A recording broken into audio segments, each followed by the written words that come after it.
ये जो missing persons का इशू है ना, इसका ताल्लुक मेरे दिल से है। अक्टूबर 1947 में जब मेरी वालदा का ख़ानदान जो है वो माइग्रेट कर रहा था जम्मू से पाकिस्तान की तरफ, तो मेरी जो नानी है, सगी नानी, और दो मामू जो बहुत छोटे छोटे थे, उनको डोगरा फौज और सिखों ने अगवा कर लिया। तो मैं ये देखता था कि मेरी वालदा जो है ना, वो अक्सर रात को उठ के तो मुसल्ले पे बैठ के तो दुआएं करती हैं और रोती बहुत है। तो मैंने उनसे एक दफ़ा पूछा कि ये आप क्यों रोती हैं? तो उन्होंने कहा कि मैं तुम्हारी क्या लगती हूँ? मैंने कहा मेरी अम्मी है। तो उसने कहा मैं अपनी अम्मी के लिए रोती हूँ, मेरी अम्मी जो है वो 47 में उनको अगवा कर लिया गया, बिछड़ गई थी वो।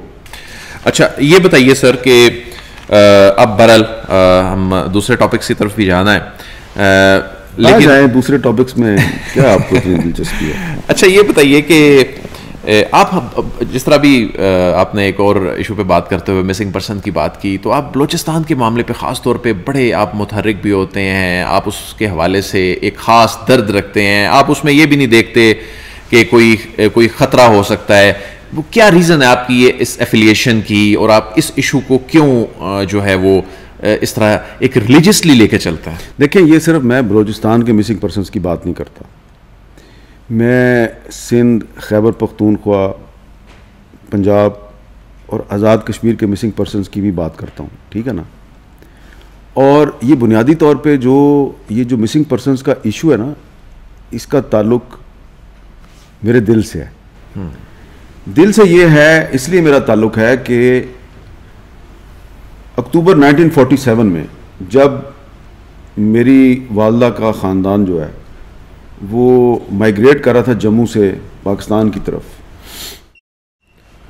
तो मेरी जो नानी है, सगी नानी, और दो मामू जो बहुत छोटे छोटे थे, उनको डोगरा फौज और सिखों ने अगवा कर लिया। सिर्फ उनको अगवा नहीं किया था, बहुत सी औरतों और बच्चों को अगवा किया था। उसमें जो चौधरी गुलाम बाज साहब थे, जो मुस्लिम कॉन्फ्रेंस के रहनुमा थे, उनकी बेटी को भी अगवा किया गया था। तो उसके बाद मेरी वालदा जो है वो पाकिस्तान आ गई। फिर वो पाकिस्तान में आके उन्होंने तालीम हासिल करनी शुरू कर दी, बड़ी हो गई, उनकी शादी हो गई, उनके बच्चे हो गए। तो मैं ये देखता था कि मेरी वालदा जो है ना, वो अक्सर रात को उठ के तो मुसल्ले पे बैठ के तो दुआएं करती हैं और रोती बहुत है। तो मैंने उनसे एक दफ़ा पूछा कि ये आप क्यों रोती हैं? तो उन्होंने कहा कि मैं तुम्हारी क्या लगती हूँ? मैंने कहा मेरी अम्मी है। तो उसने कहा मैं अपनी अम्मी के लिए रोती हूँ, मेरी अम्मी जो है वो 47 में उनको अगवा कर लिया गया, बिछड़ गई थी वो। तो मैं उनको ढूंढती हूँ, और मैं सबके सामने तो नहीं दिन के वक्त रो सकती, तो मैं रात को उठ के रोती हूँ। वो बात मेरे ज़हन में बैठ गई। और फिर जब मैं बहुत छोटा था, 1971 जब फॉल ऑफ ढाका हुआ, अगेन मैंने देखा कि हमारे घर कई दिन तक खाना ही नहीं पका।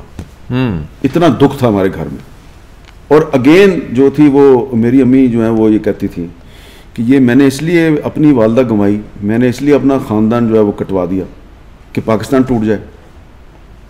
तो फिर जब हम बड़े हुए तो हमने फिर बतौर एक सहाफ़ी के ये सब चीज़ें, आपको जो चीज़ आप माँ की गोद से सीखते हैं ना, तो वो आपको भूलती नहीं है। तो ये दर्द जो है ना, दर्द ये माँ की गोद से मैंने लिया। और फिर मैंने इसको समझने की कोशिश की, लोगों से इंटरव्यूज़ किए, बात की, यार ये 71 का सानहा क्यों हुआ था। अब उसमें ये वाला इशू भी आ जाता है, और इसमें मिसिंग पर्सन्स भी हैं। अब मुझे याद है कि 2003 में जब ये आफिया सिद्दीकी गायब हुई, तो इमरान खान साहब मेरे शो पे आए, और उन्होंने आके सबसे पहले उस वक्त के वज़ीर दाखिला फैसल सालेह हयात के सामने ये इशू उन्होंने उठाया। और उसके बाद फिर कुछ अरसे के बाद आमना मसूद जंजुआ जो हैं वो मैदान में आ गई। तो ये पर्टिकुलरली बलूचिस्तान का इशू नहीं है, ये जो भी कश्मीरी होगा ना, आप उससे बात करेंगे तो वो आपको ये कहानी 47 से शुरू, अभी भी बहुत से ख़ानदान जो है ना, जो कश्मीरियों के डिवाइडेड ख़ानदान है, उसमें आपको एक नहीं हज़ारों ऐसी स्टोरीज मिलेंगी कि किसी का भाई जो है उसको उठा के ले गए, किसी की माँ को उठा के ले गए, किसी की बहन को उठा के ले गए। तो ये क्योंकि मैं भी एक कश्मीरी हूँ तो हमें इस दर्द का एहसास दूसरों की निस्बत ज़रा ज़्यादा है। मीर साहब, आपकी वालदा आपको सहाफ़ी देखना चाहती थी या आपके वालिद प्रोफेसर वारिस मीर साहब आपको सहाफ़ी देखना चाहते थे? ये जो इंस्पिरेशन है ये आपको मिली कैसे? आपको सहाफ़ी बनने का जो शौक़ है वो कैसे पैदा हुआ? भाईजान, बहुत सीधी सी बात है, मेरे वालिद साहब तो बिल्कुल भी मुझे सहाफ़ी नहीं बनते हुए देखना चाहते थे। मैं जब छोटा था, स्कूल में पढ़ता था, तो मैंने स्कूल के ज़माने में ही मैं देखता था वालिद साहब के कॉलम छपते हैं अखबारों में, उनकी तस्वीर छपती है अखबार में, तो उनको देख देख के ना मैंने भी खुफिया तौर पे अखबारों में लिखना शुरू कर दिया, उनको बताए बगैर। मैं जो डॉन का यूथ पेज है, या उस वक्त एक अखबार होता था पाकिस्तान टाइम्स, उसका चिल्ड्रन पेज होता था, नवाए वक्त का चिल्ड्रन पे एक मशरिक अखबार होता था, तो मैं ऐसे मुख्तलिफ अखबारों में लिख लिख के भेजता था। कभी कोई चीज़ छप जाती थी, कभी नहीं छपती थी। तो एक दफ़ा दी मुस्लिम था, एक अंग्रेज़ी अखबार था, इस्लामाबाद से छपता था, हमारे घर आता था। तो दी मुस्लिम अखबार में मैंने ना कोई अपनी स्कूल की या कॉलेज की डायरी लिखी, वो छप गई। मुशाहिद हुसैन साहब एडिटर थे उस अखबार के, तो वो यूथ को बड़ा इनकरेज करते थे। मेरी अम्मी ने ना बड़े फ़ख्र से अबू को बताया कि ओए मेरे बेटे का ये मुस्लिम में ये आर्टिकल छपा है। मेरे वालिद साहब जो है ना वो जंग अखबार में अपना कॉलम पढ़ रहे थे, ठीक है ना, तो अम्मी ने कहा कि मेरे पुत्र का भी छपा है। माँ होती है ना, माँ जो है वो, क्योंकि मेरे वालिद साहब का ख्याल था कि ये पढ़ता नहीं है, ये ज़्यादा तलीम पे तवज्जो नहीं देता, ये खलंडरा सा लड़का है। तो मेरी माँ ने मेरे नंबर बनाने के लिए वालिद साहब को कहा कि इसका भी छपा है, तुम अपना पढ़ रहे हो ना, इसका भी छपा है। तो वालिद साहब जो है उन्होंने वो बड़े हैरान हुए, उन्होंने देखा अच्छा। तो उसके बाद उन्होंने मुझे बुला के कहा कि यार मेहरबानी करना कभी जर्नलिस्ट ना बनना। तो मेरे लिए बड़ी हैरानकुन बात थी कि ये तो पंजाब यूनिवर्सिटी में जर्नलिज्म के प्रोफेसर हैं, ये मुझे कह रहे हैं तुम। उन्होंने कहा ये पाकिस्तान में ये बहुत ही जो है ना डेंजरस प्रोफेशन है, और जो पाकिस्तान में सहाफ़ी के लिए सच बोलना बहुत मुश्किल है।